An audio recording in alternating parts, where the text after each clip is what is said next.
ವಿಜಯಪುರದಲ್ಲಿ ಬರದ ಛಾಯೆ. ರೈತರ ಅಳಲು ಆಲಿಸಿದ ನಿಖಿಲ್ ಕುಮಾರಸ್ವಾಮಿ.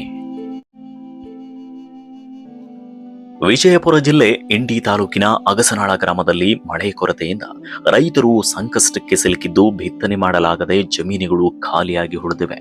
ಆ ಹಿನ್ನೆಲೆ ಜೆಡಿಎಸ್ ಯುವ ಘಟಕದ ರಾಜ್ಯಾಧ್ಯಕ್ಷ ನಿಖಿಲ್ ಕುಮಾರಸ್ವಾಮಿ ಬರಪೀಡಿತ ಪ್ರದೇಶಕ್ಕೆ ಭೇಟಿ ನೀಡಿ ರೈತರ ಪರಿಸ್ಥಿತಿಯನ್ನ ಪರಿಶೀಲಿಸಿದ್ದಾರೆ.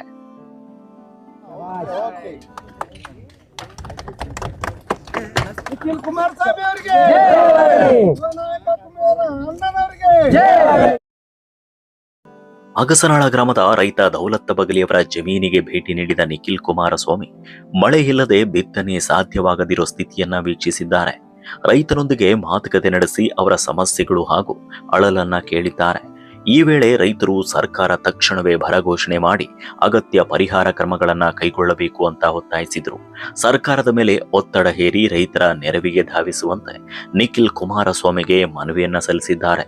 ನಂತರ ಮಣ್ಣೆತ್ತಿನ ಅಮಾವಾಸ್ಯೆಯ ಅಂಗವಾಗಿ ಜೋಡೆತ್ತುಗಳಿಗೆ ವಿಶೇಷ ಪೂಜೆ ಸಲ್ಲಿಸಿದ ನಿಖಿಲ್ ಕುಮಾರಸ್ವಾಮಿ ರೈತರೊಂದಿಗೆ ಬೆರೆತು ಚಕ್ಕಡಿ ಬಂಡಿ ಏರಿ ಗ್ರಾಮೀಣ ಸಂಪ್ರದಾಯಕ್ಕೆ ಗೌರವ ಸಲ್ಲಿಸಿದ್ರು. ಈ ಸಂದರ್ಭದಲ್ಲಿ ಜೆಡಿಎಸ್ ಕೋರ್ ಕಮಿಟಿ ಅಧ್ಯಕ್ಷ ಜೆ.ಕೆ. ಕೃಷ್ಣಾರೆಡ್ಡಿ, ಜೆಡಿಎಸ್ ಶಾಸಕಾಂಗ ಪಕ್ಷದ ನಾಯಕ ಸುರೇಶ್ ಬಾಬು, ಇಂಡಿ ಮುಖಂಡರಾದ ಬಿ.ಡಿ. ಪಾಟೀಲ್, ಅಪ್ಪುಗೌಡ ಪಾಟೀಲ್ ಮನಗೂಳಿ ಹಾಗೆ ದೊಡ್ಡಪ್ಪಗೌಡ ಪಾಟೀಲ್ ಸೇರಿದಂತೆ ಹಲವು ಮುಖಂಡರುಗಳು ಉಪಸ್ಥಿತರಿದ್ದರು.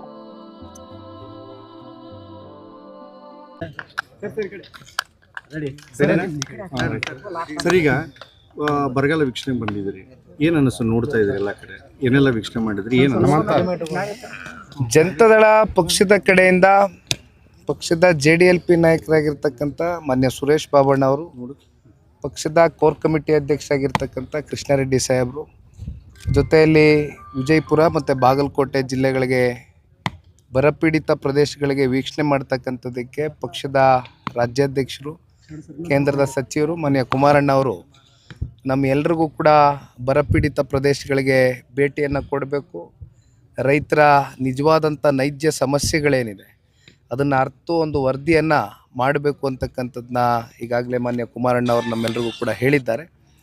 ಆ ಹಿನ್ನೆಲೆಯಲ್ಲಿ ಜನತಾದಳ ಪಕ್ಷ ನಿಮಗೆ ಗೊತ್ತಿದೆ, ಇದೊಂದು ಪ್ರಾದೇಶಿಕ ಪಕ್ಷ, ರೈತರ ಪರವಾಗಿ ಸದಾಕಾಲ ಒಂದು ಕಮಿಟ್ಮೆಂಟ್ ಇಟ್ಕೊಂಡು ಕಳೆದ 30 ವರ್ಷದಿಂದ ನಿರಂತರವಾಗಿ ಹೋರಾಟ ಮಾಡ್ತಾ ಇರ್ತಕ್ಕಂಥ ಪಕ್ಷ. ಈ ಭಾಗದಲ್ಲಿ ವಿಶೇಷವಾಗಿ ಇದು ಕೇವಲ ನಾನು ಒಂದು ಭಾಗಕ್ಕೆ ಅಂತಕ್ಕಂಥದ್ದನ್ನ ಇವತ್ತು ಬರವನ್ನು ಸೀಮಿತ ಮಾಡಲಿಕ್ಕೆ ಇಷ್ಟಪಡೋದಿಲ್ಲ. ಇದು ಹಳೆಯ ಮೈಸೂರು ಪ್ರಾಂತ್ಯ ಇರ್ಬೋದು, ಇವತ್ತು ಕಿತ್ತೂರು ಕರ್ನಾಟಕಕ್ಕೆ ಬಂದು ಈ ಒಂದು ಪುಣ್ಯ ಮಣ್ಣಲ್ಲಿ ಇವತ್ತೇನು ನಾವು ನಿಂತಿದ್ದೇವೆ, ಕಲ್ಯಾಣ ಕರ್ನಾಟಕದಲ್ಲಿಯೂ ಕೂಡ ಈ ಬಾರಿ ಮುಂಗಾರುನ ನಂಬ್ಕೊಂಡು ರೈತಾಪಿ ವರ್ಗ ಬಿತ್ತನೆಯನ್ನು ಮಾಡಬೇಕಾಗಿತ್ತು. ಅವ್ರದ್ದಾದಂಥ ಒಂದು ಗುರಿಯನ್ನು ಇಟ್ಕೊಂಡಿದ್ರು. ಹೆಚ್ಚು ಕಮ್ಮಿ 5.5 ಲಕ್ಷ ಹೆಕ್ಟೇರಷ್ಟು ಬಿತ್ತನೆ ಮಾಡಬೇಕು ಅಂತಕ್ಕಂಥ ಗುರಿ ಇತ್ತು. ಆದರೆ ಇಲ್ಲಿವರೆಗೂ 1.3 ಲಕ್ಷ ಹೆಕ್ಟೇರಷ್ಟು ಮಾತ್ರ ಬಿತ್ತನೆ ಮಾಡೋಕ್ಕಾಗಿದೆ. ಅದರಲ್ಲೂ ಬಿತ್ತನೆ ಮಾಡಿರ್ತಕ್ಕಂಥ ಕೆಲವೊಂದಷ್ಟು ರೈತಾಪಿ ವರ್ಗ ಮುಂಗಾರು ಈ ಸಲ ನಮ್ಮ ಕೈ ಹಿಡಿಯುತ್ತೆ, ಮಳೆ ಬರುತ್ತೆ, ಹೇಗೋ ನಮಗೆ ಬಿತ್ತನೆ ಮಾಡಿದಂಥ ಇಲ್ಲಿ ತೊಗರಿ ಇರ್ಬೋದು ಅಥವಾ ಮೆಕ್ಕೆಜೋಳ ಇರ್ಬೋದು, ಹತ್ತಿ ಇರ್ಬೋದು, ಈ ರೀತಿ ಅನೇಕ ಕೃಷಿ ಚಟುವಟಿಕೆಗಳಲ್ಲಿ ರೈತರು ನಿರಂತರವಾಗಿ ಈ ಕೃಷಿ ತಾಯಿಯನ್ನು, ಭೂಮಿಯನ್ನು ನಂಬ್ಕೊಂಡು ಬದುಕು ಕಟ್ಕೊಂಡಿದ್ದಾರೆ. ಅಂಥವ್ರಿಗೆ ಈ ಬಾರಿ ಸಂಕಷ್ಟದ ದಿನಗಳು ತೀವ್ರವಾಗಿ ಎದುರಾಗಿದೆ.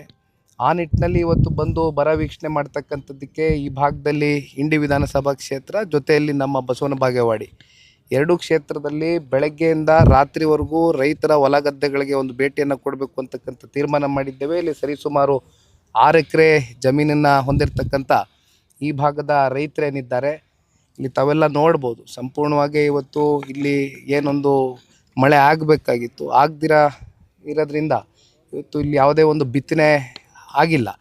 ಬಿತ್ತನೆ ಮಾಡಿರ್ತಕ್ಕಂಥವ್ರು ಕೂಡ ಇದ್ದಾರೆ. ಆ ಬಿತ್ತನೆ ಮಾಡ್ತಕ್ಕಂಥದ್ದಕ್ಕೆ ಬೀಜ ತಗೊಂಡು ಬರ್ತಕ್ಕಂಥದ್ದಕ್ಕೆ ಸಾಲದ ಹೊರೆ ಮತ್ತಷ್ಟು ಇವತ್ತು ಅವ್ರ ಹೆಗಲ ಮೇಲೆ ಜಾಸ್ತಿ ಮಾಡ್ಕೊಂಡಿದ್ದಾರೆ ಹೊರತುಪಡಿಸಿ ಇದರಿಂದ ಅವ್ರಿಗೆ ಆಗಿರ್ತಕ್ಕಂಥ ಅನುಕೂಲಗಳು ಏನೂ ಇಲ್ಲ.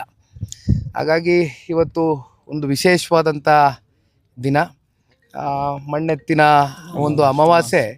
ಕಲ್ಯಾಣ ಕರ್ನಾಟಕ ಮತ್ತು ಕಿತ್ತೂರು ಕರ್ನಾಟಕ ಭಾಗದಲ್ಲಿ ಇವತ್ತು ಎತ್ತುಗಳು ವರ್ಷ ಇಡೀ ನಮಗೆ ದುಡಿಯುತ್ತೆ, ರೈತರಿಗೋಸ್ಕರ ದುಡಿತವೆ. ಇದು ಕೇವಲ ಒಂದು ಪ್ರಾಣಿಗಳಾಗಿ ಅಷ್ಟೇ ಅಲ್ಲ, ದೈವ ಸ್ವರೂಪದ ಎತ್ತುಗಳಿಗೆ ಇವತ್ತು ಕುಂಕುಮ, ಅರಿಶಿನ ಇವೆಲ್ಲವೂ ಕೂಡ ಪಾರಂಪರಿಕವಾಗಿ ರೈತರು ಈ ಭಾಗದಲ್ಲಿ ಪೂಜೆಯನ್ನು ಮಾಡ್ಕೊಂಡು ವರ್ಷಕ್ಕೆ ಈ ಒಂದು ದಿನ ವಿಶೇಷವಾದಂಥ ಒಂದು ಪೂಜೆ ಸಲ್ಲಿಸಬೇಕು ನಮ್ಮ ಎತ್ತುಗಳಿಗೆ ಅಂತಕ್ಕಂಥದ್ದು ರೈತರ ಜೊತೆಲಿ ಇವತ್ತು ನಾನು ಕೂಡ ನನ್ನ ಪುಣ್ಯ ಇವತ್ತು ಇಂಥ ಒಂದು ದಿನ ಬಂದು ಇಲ್ಲಿ ರೈತರ ಜೊತೆ ಭಾಗಿಯಾಗಿ ಎತ್ತುಗಳಿಗೆ ಪೂಜೆ ಸಲ್ಲಿಸಿರ್ತಕ್ಕಂಥದ್ದು ಬಹುಶಃ ನನ್ನ ಜೀವನದಲ್ಲಿ ನಾನು ಮರೀಲಿಕ್ಕಾಗದೇ ಇರತಕ್ಕಂಥ ಒಂದು ವಿಶೇಷವಾದ